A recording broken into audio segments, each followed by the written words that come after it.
ನಿಮಗೆ ಕಪ್ಪ ಕೊಡಬೇಕೇ? ಕಬ್ಬು ತಿನ್ನುವುದಕ್ಕೆ ಬಿಟ್ಟ ತಪ್ಪಿಗೆ ಕೂಲಿಯನ್ನು ಬೇರೆ ಕೊಡಬೇಕೇ? ಏಕೆ?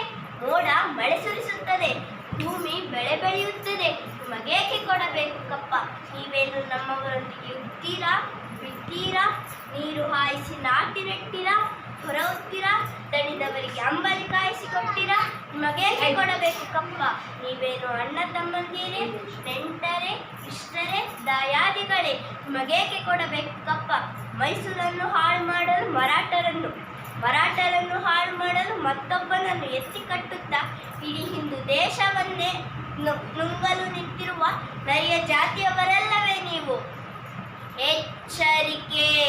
ಕಿತ್ತೂರು ರಾಣಿಯ ಎದುರು ಕಪ್ಪ ಕೇಳುವವರ ನಾಲಿಗೆ ಸೀಳಿ ಹೋದೀತು. ಈ ತಾಯಿಗೆ ಜವಾಬು ಕೊಡುವಷ್ಟು ದುರಂಕಾರ ನಿಮಗೆ? ಈ ಫಿರಂಗಿಯವರ ಎದೆಗುಂಡಿಗೆ ರಕ್ತ ಭೂಮಿಗೆ ಬಿದ್ದು ಸೋತ್ವಿ ಎಂಬ ಸೊಲ್ಲು ಕೇಳಕ ಕನ್ನಡಿಗರು ಕಾದು ಕುಂತಾರ. ಕಿತ್ತೂರು ಸ್ವತಂತ್ರ ಮಾಡಬೇಕು ಅಂತ ಸಂಕಲ್ಪ ತೊಟ್ಟಿರುವ ಗಂಡೆದ ಗುಂಡಿಗೆಯ ಗಂಡು ಭೂಮಿ ನಮ್ಮದು. ನಿಮ್ಮ ಹಾಂಗ ಎಂಜಲ ಹಾಲು ಕುಡಿದು ಬೆಳೆದ ದೇಹವಲ್ಲ ನಮ್ಮದು. ತಾಯಿಗೆ ಹಾಲು ಕುಡಿದು ಬೆಳೆದ ದೇಹ. ಶತಶತಮಾನಗಳಿಂದ ರಾಜ್ಯವನ್ನು ಆಳಿದ ಕಿತ್ತೂರು ಕನ್ನಡಿಗರ ಪ್ರಾಣ. ಇಲ್ಲಿ ಕಟ್ಟಳೆ ಮಾಡುವ ಅಧಿಕಾರ ಇರುವುದು ನಿಮಗಲ್ಲ, ನಮಗೆ.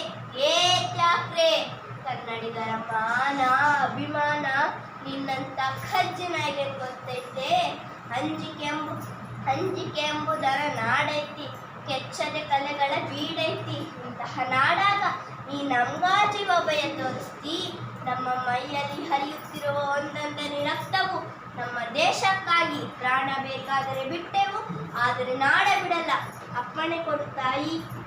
ಕಾಲು ಕೆದರಿ ಬಂದ ಕೆಂಪು ಕೋತಿಯ ತಲೆಗಳನ್ನು ಅಡ್ಡಡ್ಡ ಕೊಚ್ಚು ಹಾಕುತ್ತೇನೆ. ಹರ ರಮಾದೇವ್, ಹರ ರಮಾದೇವ್, ಹರ ರಮಾದೇವ್.